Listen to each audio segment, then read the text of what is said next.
Gyronix.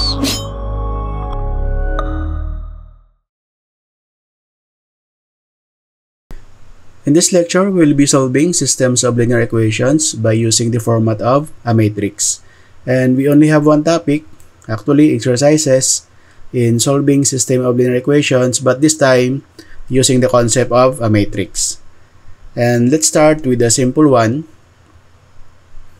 We have done it already using substitution and elimination method, and we're expecting the same result. Okay?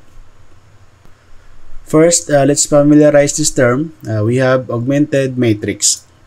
Later in our matrix topic, we will learn that this left side of the equation is a matrix. This in the right side is a vector, which is also a matrix in one dimension. So we have two matrices and we kind of combining them. The technical term is we augment. So we augment these two matrices into one matrix only. Okay, so hence the term augmented matrix. So we will represent this system of linear equations in the matrix format. Let me label first the variables. So we have A and B, although it's not necessarily needed, but to explain it more clearly, so we'll have a reference for the variables. In representing this system of linear equations into a matrix format, we only concern with the coefficient of the variables. So for example, in the equation 1, this equation, the coefficient of A is 1, right? Okay, so we have 1. And the coefficient of B is negative 2, right? And the right-hand side, the constant is negative 10. Okay, so only the numbers, so without the variables. For equation 2, so the coefficient of A is 3. Okay, so we write down the 3. The coefficient of B is 5. And the right hand side is the constant, which is 14. So this is how you represent the linear equation into the matrix format. Okay? And let me label first this equation 1 and 2, R1 and R2. R stands for row, since this is actually a column. Column A, column B. And this is row 1, okay, row 2. So the row and column format, that is a matrix format. And to solve this matrix, the process actually is the same as elimination method. So if you remember, in the elimination method, we eliminate one variable in the equation, right? So in this case, let's say I wanted to eliminate the variable A at row 2. So eliminating, which means I will set the coefficient to 0. So we have here positive 3. The only way to set this positive 3 into 0 is I will add negative 3. And that's what I'm going to do. I will add negative 3 by multiplying row 1 by negative 3. Again, if you remember the process of elimination method, we multiply one equation with some factor, then we add to the other equation, right? So the same process applies here. So which means the new value of my row 2 is this equation. All the values at row 1, I will multiply to negative 3, right? Then the result, I will add back to this row 2. And let's have a copy of this matrix. Take note, row 1 remains unchanged, so we are changing the row 2. Okay, so let's multiply row 1 by negative 3. So each of this one, so negative 3 times 1 is, of course, that is negative 3. So negative 3 times negative 2, okay, this second entry, and that is positive 6, right? So negative 3 times negative 10 is positive 30. So I note here the result of multiplying this row 1 by negative 3, so that we have a reference. And this one, we are going to add to, to row 2, right? So we add to row 2. So first, negative 3 plus positive 3. Okay, that will make that entry 0, right? So now my variable A at row 2 or equation 2 is eliminated. So it has a 0 coefficient. Then we'll continue. So 6 plus 5, that is 11, right? And positive 30 plus 14 is, of course, 44. So this is now my new matrix. And now let's analyze this new matrix. So let's move it up. So what this matrix represent, take note, the numbers you see in this matrix are the coefficient of the variables A and B, right? So for row 2, so this coefficient simply means that we have, 0A, right? Since this column represents the variable A, right? So A is 0 at this column, okay? B is 11 at this column, equals the constant which is, 44 for row 2. Of course, 0A is just 0, that's why we eliminate that, right? So we have left with 11B equals 44. So familiar format, right? So divide by 11. So this will equate to 1, and B is 4. So 44 divided by 11 is 4. And this is one part of the solution. B equals 4. So this is how you read out the values from the matrix. Then we can continue now with the first equation. Okay, so the first equation, the coefficient of A is 1, B is negative 2 equals to the constant which is negative 10. So actually we don't change the first equation. But now we know the value of B. So we can substitute the value of B which is 4. So negative 2 times 4 is negative 8. Okay, transfer this A to the right side. So it will add. So negative 10 plus 8 is, of course, negative 2. And this is the value of A. So this is the solution for the system of linear equations using the format of a matrix. Okay, so I hope you get the process. And let's have another exercise. This time, we will have 3 equations in the system of linear equations. So the process is the same.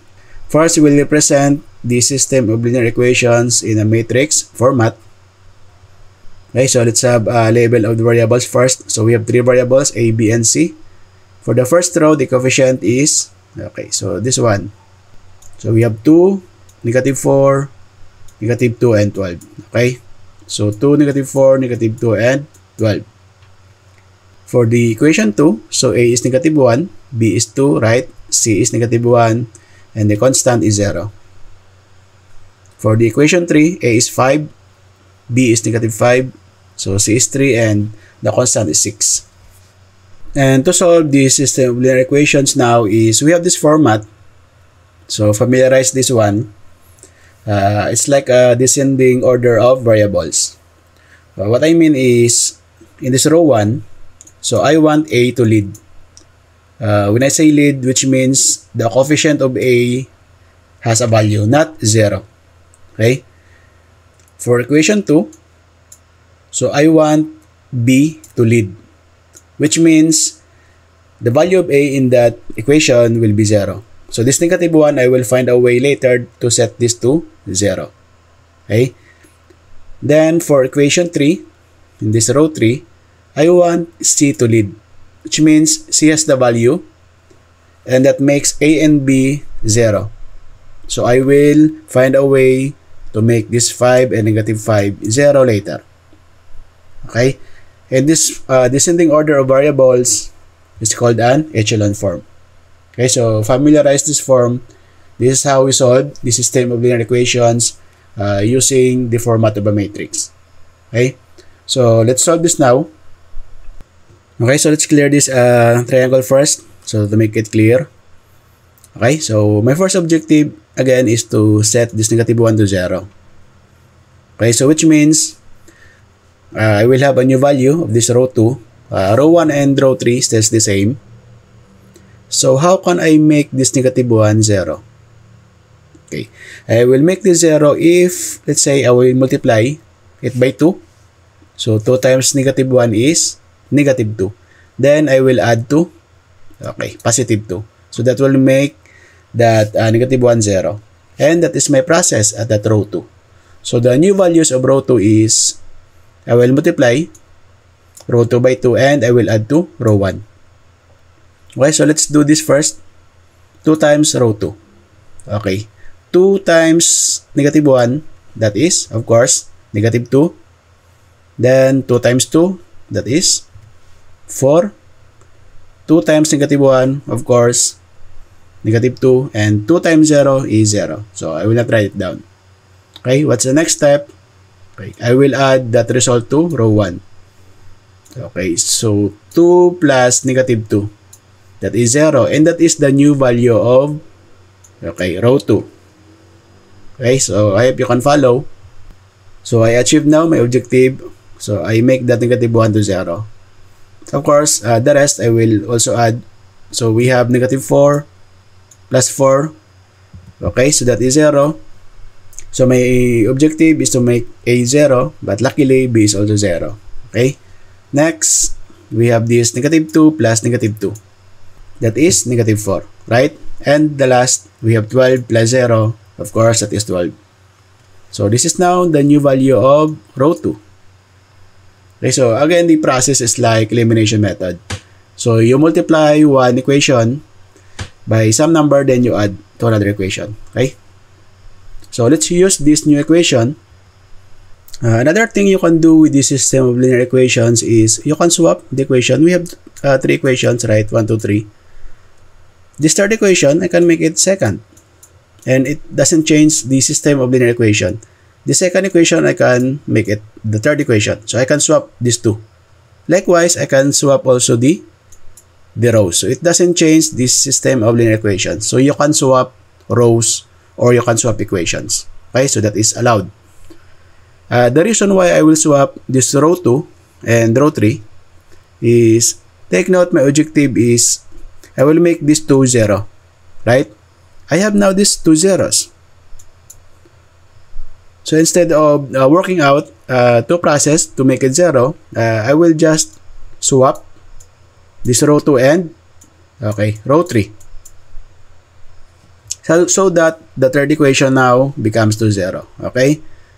So this is the second equation. So we swap. This one is the third. Okay? So you can swap rows. And now, when I swap, so take note, my row 3 now has A is 0, B is 0, so C leads. That's my objective. And what I can do now is, okay, make this row 2 again 0. So this 5. So how can I make this 5 0? So I will change again the row 2. So row 1 and row 3 stays the same. So if you remember the trick in elimination, I will work out with this row 1 and row 2. You have 5 here in this equation 2, which means I can multiply equation 1 with the same value, right? If you remember the trick. Then you have 2 here. Of course, I will multiply that second equation by 2.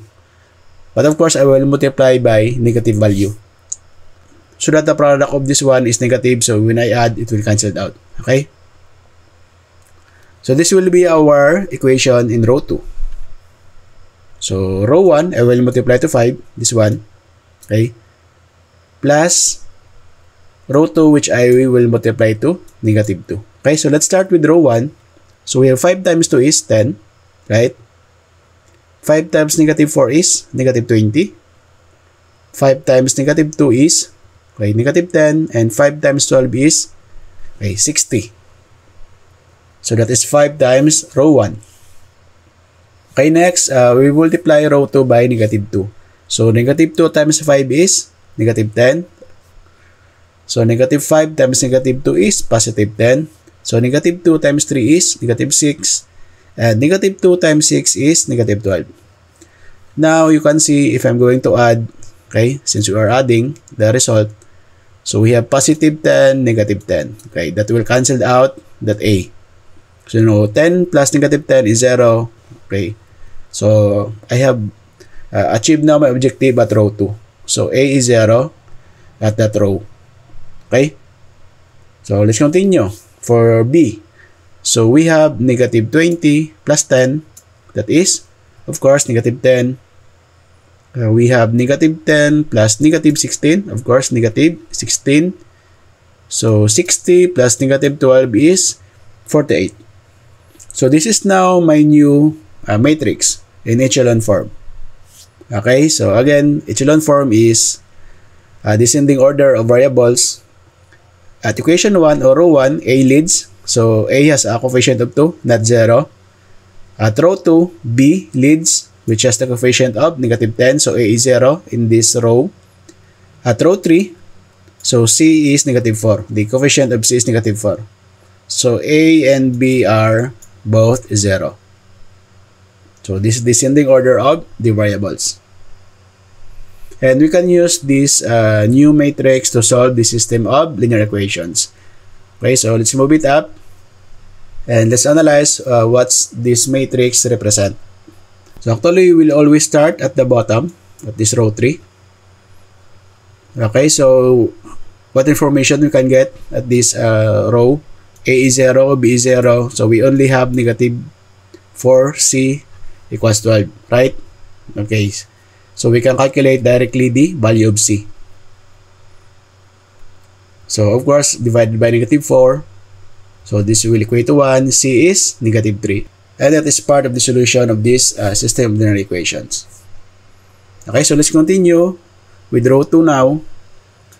So A is 0, but B and C has the coefficient. So we have negative 10B minus 16C equals 48. And we know the value of C, which is negative 3, right? So let's substitute that value. So that is negative 10B minus 16 times negative 3 equals 48.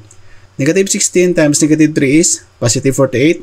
Of course, you can transfer this positive 48 to the right side. So it will become negative. And we have now negative 10B equals 0. Of course, the only way to equate this right side to 0 is to set this B to 0. Or you can divide both sides of the equation by negative 10. So anyway, 0 divided by negative 10, okay, that is 0. So B is 0. Okay, so this is the second part of the solution. Okay, so let's move up to the equation 1 or the row 1. And we have the coefficient of A is 2, B is negative 4, C is negative 2, and the constant is 12. So actually, this is the first equation. So it doesn't change, okay? But now we have the value of B and C. So we can substitute that value. Okay, B is 0, C is negative 3. Of course, this one is 0. Negative 4 times 0. Okay, this is 0. Negative 2 times negative 3 is positive 6. So we can transfer to the right side. So 12 minus 6 is, of course, 6. So we have 2A equals 6. So we can divide both sides by 2. So this cancels out. Okay, so A is 3. Then we solve the system of linear equation. So this is how you solve. From equations, you represent it in the matrix form. Then you apply elimination method. Okay? Okay, next is the practical application of solving the system of linear equation. So we have here an electrical circuit. So we have resistors R1, R2, and R3. So we are asked to solve for the voltages V1, V2, and V3. So to solve this one, we need the concept of Kirchhoff's current law and Kirchhoff's voltage law. But I will not go through the details of that. Using that concept, we can derive these three equations. Okay, so we can apply the concept of solving system of linear equations here. Okay, since these equations are linear. So there's no raised to 2, raised to 3. So all the variables has the power of 1, right? So the solution for this one, of course, we will represent this into matrix format. Okay, first, let's label the variables. So we have V1, V2, and V3. That is our voltages. And the coefficient of that variable. So for equation 1, okay, so we have over 2, which means that is 1/2, right? So negative 1/2. For V2, so that is 1/2 positive. V3 is also 1/2 equals to 0, right? So for equation 2, so V1 coefficient is 1, V2 is 1, V3 is 0, the coefficient is 6. For equation 3, of course, V1 is 0, so V2 is negative 1, V3 is positive 1, the coefficient is 0. Okay, so we convert our equations into a matrix. So we can solve now the system of linear equation. Yeah, let's label this equation as row 1, row 2, and row 3. So let's move it up, right? And what's the format of this? Okay, the echelon form. So the descending order of variables. And my aim here is to, make these variables 0. So at row 1, I want my V1 to lead. So V1 as the value. At row 2, I want my V2 to lead. So this one I will set to 0. At row 3, I want my V3 to lead. So this 2 will become 0. Okay, so let's solve this now. So let's remove the triangle to clear up the matrix. So first, I will work with this row 2. So how I can make this one 0? Simply by adding negative 1. So I can get that negative 1 by multiplying my row 1 to 2, right? 2 times negative 1 half. Okay, that is negative 1. Then I will add to row 2, right? So that is my equation at row 2. So all of the entry at row 1, I will multiply to 2, then add to row 2. So let's process this first. So 2 times negative 1 half, that is negative 1, right? Next, 2 times 1 half, that is positive 1. That is for V2. For V3, another 2 times 1 half, positive 1, of course. The coefficient 2 times 0 is 0. Okay, what's next? Okay, I will add to row 2. So negative 1 plus 1. Of course, that is 0. So I achieved now my objective. So that V1 is 0. Next, let's continue. So 1 plus 1. Okay, that is 2. Right? So another 1 plus 0. Okay, that is 1. So 0 plus 6. Okay, that is 6. So next is, I will work out with this. Since I have this echelon form. So I will make this negative 1 to 0. Okay? So let's move this up, our new matrix. So again, I will work out with row 3. So how I can make it 0, this negative 1. Okay? By the way, luckily, we have 0 here already. So we need to work out only with negative 1. I can make that 0 if I'm going to multiply that by 2. Right? So 2 times negative 1 is negative 2. Then I will add to row 2. Okay, so that will be my equation at row 3. So that's the new value of row 3. Okay, so first I will multiply every entry by 2. Okay, so let's do that. Of course, 2 times 0 is, of course, that is 0. Okay, so next, 2 times negative 1. Okay, we have negative 2. 2 times 1. Okay, positive 2. Of course, 2 times 0 is 0. So what's next? So I will add the result to, okay, row 2. So we have negative 2 plus 2. Or first, this one, okay, 0 plus 0. Of course, that is 0. Next is negative 2, okay, plus 2. So that is 0. And we have, okay, 2 plus 1, that is 3. And we have 0 plus 6, okay, that is 6. And now my new matrix is in echelon form, right? So descending order of variables. And I can derive the solution with this format. So where do we start? At the bottom. So at row 3. So at row 3, of course, V1 and V2 is 0. So we only have one variable, V3. With the coefficient, of course, 3. So 3V3 equals 6. So we can divide by 3, both sides. Then it will equate to 1. So V3 is 2. 6 divided by 3 is 2. And that is the voltage at resistor 3 or V3. So that is equal to 2 volts. So next, we will analyze this row 2. Okay, so at row 2, V1 is 0. So V2 has the coefficient 2. And V3, 1. Okay, so equals 6. But we know the value of V3, which is 2. So we can substitute the value. So plus 2 equals 6. Then you can transfer this positive 2 to the right side. So negative 2. Of course, this is 4. Then divide both sides by 2. So this will equate to 1. 4 divided by 2 is 2. So V2 is also 2. Okay, so they are equal. So if you know the basic concept of electrical circuit, this R2 and R3 are in parallel. That's why they have the same voltage, so which is 2 volts. So let's continue for V1 now. We'll be using equation 1. So V1, okay, that is negative V1 over 2 plus V2 over 2, that's 1 half, right? Plus V3 over 2 equals 0. Okay, so we know value of V2 and V3, we can substitute. So both are 2.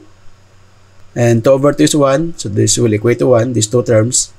So 1 plus 1 is 2, right? Then we can transfer this positive 2 to the right side, so that is negative 2. Then we can, what? Cross multiply. So we can multiply that 2 times negative 2. So we have negative V1 equals negative 2 times 2. Okay, that will make it positive. So we can cancel this negative on both sides. And that is the value of V1, 4 volts. Okay, so we solved now this practical example using the concept of systems of linear equation. Okay, so our next topic is we will be simplifying this matrix further into what we call reduced row echelon form. Okay, so see you there.